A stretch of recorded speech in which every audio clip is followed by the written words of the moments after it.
বাংলাদেশের মানুষের ভোটে নির্বাচিত বাংলাদেশ জাতীয়তাবাদী দল কি পরিকল্পনা গ্রহণ করেছে দেশের মানুষের স্বার্থে, দেশের মানুষের জন্য, সেগুলো বলার সুযোগ করে দেওয়ার জন্য। মাননীয় স্পিকার, সরকারের নির্বাচনী ইশতেহারে ঘোষিত কার্যক্রমসমূহ বাস্তবায়নের জন্য সকল মন্ত্রণালয় বিভাগ আগামী 180 দিন, আগামী অর্থ বছর এবং আগামী 5 বছরের কর্মপরিকল্পনা প্রণয়নের জন্য এরই ভিতরে বিভিন্ন প্রকার উদ্যোগ গ্রহণ করেছে। ইতিমধ্যে নির্বাচনী ইশতেহারে ঘোষিত কিছু গুরুত্বপূর্ণ কার্যক্রম বাস্তবায়নের লক্ষ্যে উল্লেখযোগ্যভাবে অগ্রগতিও হয়েছে। প্রান্তিক ও নিম্ন আয়ের পরিবারগুলোকে, যেখানে বাংলাদেশের অধিকাংশ পরিবারই প্রান্তিক বা নিম্ন আয়ের পরিবারের সদস্য, এই পরিবারগুলোকে প্রাথমিক পর্যায়ে 13টি জেলায় প্রায় 37,814টি নারী প্রধান পরিবারকে ফ্যামিলি কার্ড প্রদান কার্যক্রম শুরু হয়েছে।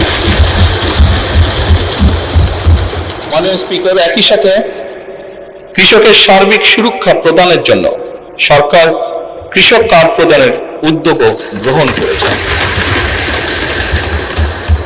প্রাথমিক পর্যায়ে কৃষি সম্প্রসারণ অধিদপ্তরের মাধ্যমে বাংলাদেশের 8টি বিভাগের 10টি জেলার 11টি উপজেলায় 11টি ব্লকে পাইলটিং কাজ শুরু হয়েছে।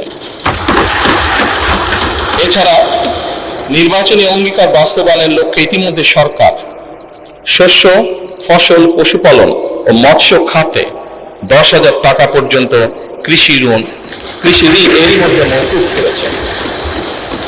মাননীয় স্পিকার, সরকারের নির্বাচনী ইশতেহার বাস্তবায়নের প্রাথমিক পর্যায়ে ঈদ উল ফিতরের পূর্বেই যা আমরা দেশের মানুষের কাছে প্রতিশ্রুতি দিয়েছিলাম, ঈদ উল ফিতরের পূর্বেই 3,995 জন ইমাম, 2,975 জন মুয়াজ্জিন, 2,604 জন খাদেম এবং হিন্দু মন্দিরের 114 জন পুরোহিত, 83 জন সেবায়িত, বৌদ্ধ বিহার বা প্যাগোডার 15 জন অধ্যক্ষ এবং 16 জন উপাধ্যক্ষ, সর্বমোট 9,102 জন উপকারভোগীর ব্যাংক অ্যাকাউন্টে নির্বাচনী প্রতিশ্রুতি অনুযায়ী সম্মানী পৌঁছে দেওয়া হয়েছে। মাননীয় স্পিকার, ই হেলথ কার্ড প্রদান বিষয়ে পাইলটিং কার্যক্রমের আওতায় খুলনা জেলায় ই হেলথ কার্ড প্রদানের জন্য একটি প্রকল্প অনুমোদন প্রক্রিয়াধীন রয়েছে। সরকারের নির্বাচনী ইশতেহার অনুযায়ী আগামী 5 বছরে ইনশাআল্লাহ 20,000 কিলোমিটার খাল খনন পুনর্খনন কর্মসূচি গত 16 মার্চ 2026 হতে বাস্তবায়ন শুরু হয়ে গিয়েছে। এর মধ্যে জুন 2026 পর্যন্ত পানি সম্পদ মন্ত্রণালয়, স্থানীয় সরকার বিভাগ ও কৃষি মন্ত্রণালয় 1204 কিলোমিটার খাল খনন পুনর্খনন করবে ইনশাআল্লাহ। এছাড়া দুর্যোগ ব্যবস্থাপনা ও ত্রাণ মন্ত্রণালয় কর্তৃক 2026 সাল পর্যন্ত কাবিখা, কাবিটা, টিআর এই সকলের মাধ্যমে 1500 কিলোমিটার খাল খনন পুনর্খনন সংস্কারের কাজ হবে ইনশাআল্লাহ। মাননীয় স্পিকার, সামগ্রিক বিশ্বে পরিবেশ একটি সিরিয়াস কনসার্ন হয়ে দেখা দিয়েছে। আমরা ইনশাআল্লাহ 5 বছরে 25 কোটি বৃক্ষরোপণ ও সবুজ কর্মসংস্থান সৃষ্টির লক্ষ্যে বনায়ন সৃজনের জন্য ইতিমধ্যে 1,50,00,000 বিভিন্ন প্রজাতির চারা উৎপাদন করা হয়েছে। এই উৎপাদিত বাড়ানোর জন্য আমাদের একটি নির্বাচনী প্রতিশ্রুতি ছিল এবং তারই অংশ হিসেবে এই বছরই সরকারি প্রাথমিক বিদ্যালয় ইনশাআল্লাহ 2 লক্ষ শিশুর মাঝে বর্তমান সরকার বিনামূল্যে স্কুল ড্রেস বিতরণের পরিকল্পনা বাস্তবায়ন করবে ইনশাআল্লাহ। কারিগরি ও ভাষা দক্ষতা উন্নয়নে আগামী 180 দিনের মধ্যে কারিগরি শিক্ষা প্রতিষ্ঠানে 9,000 শিক্ষককে ট্যাব প্রদান করা হবে ইনশাআল্লাহ। 3,832টি মাল্টিমিডিয়া ক্লাসরুম স্থাপন করা হবে। একই সাথে 172 জন শিক্ষার্থীকে ইটালিয়ান ও জাপানিজ ভাষা শিক্ষা প্রদান করা হবে। মাননীয় স্পিকার, একই সাথে 418টি কারিগরি ও মাদ্রাসা শিক্ষা প্রতিষ্ঠানে জুন 2026-এর মধ্যে ফ্রি ওয়াইফাই চালুর উদ্যোগ গ্রহণ করা হয়েছে। একই সাথে মাননীয় স্পিকার, বাংলাদেশে ঢাকা শহর সহ বিভিন্ন গুরুত্বপূর্ণ জায়গাগুলোতে পাবলিক প্লেস যেগুলোকে আমরা কনসিডার করি, এরকম অনেকগুলো জায়গাতে এর মধ্যেই ঢাকা কমলাপুর স্টেশন, ঢাকা বিমানবন্দর সহ এরকম গুরুত্বপূর্ণ জায়গাগুলোতে এরই মধ্যে ফ্রি ওয়াইফাই স্থাপন করা হয়েছে। মাননীয় স্পিকার,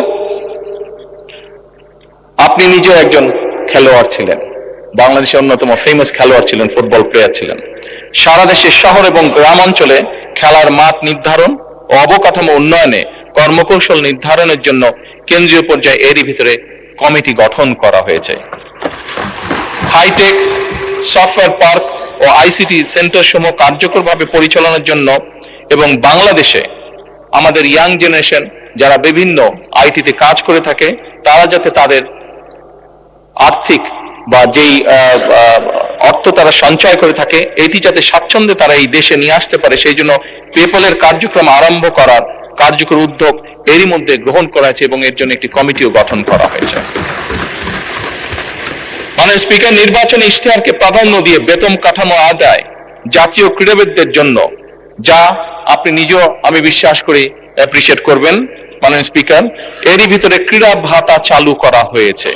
প্রাথমিক পর্যায়ে 500 জন ক্রীড়াবিদকে এই ভাতার আওতায় আনার পরিকল্পনা নেওয়া হয়েছে, যার মধ্যে মাননীয় স্পিকার এরই ভিতরে 129 জন আন্তর্জাতিক বিষয়ে সাফল্য অর্জনকারী ক্রীড়াবিদকে এরই ভিতরে ভাতা প্রদান করা হয়েছে। মাননীয় স্পিকার, ল্যাঙ্গুয়েজ স্টুডেন্ট ভিসায় বর্তমান জামানতবিহীন যে ঋণ ছিল তার সীমা যাতে আমাদের ছাত্ররা, আমাদের ইয়াং জেনারেশনের সদস্যরা যাতে সহজেই বিদেশে যেতে পারে এই কর্মসূচির আওতায়, তার জন্য তাদের ঋণ সীমা 3 লক্ষ থেকে 10 লক্ষ টাকায় উন্নীত করা হয়েছে। জাপানগামী শিক্ষার্থীদের জন্য ভিসা সিওই এর ভিত্তিতে এই ঋণ প্রদান সহজকরণ করা হয়েছে আগের থেকে অনেক। মাননীয় স্পিকার, আপনাকে আন্তরিক ধন্যবাদ।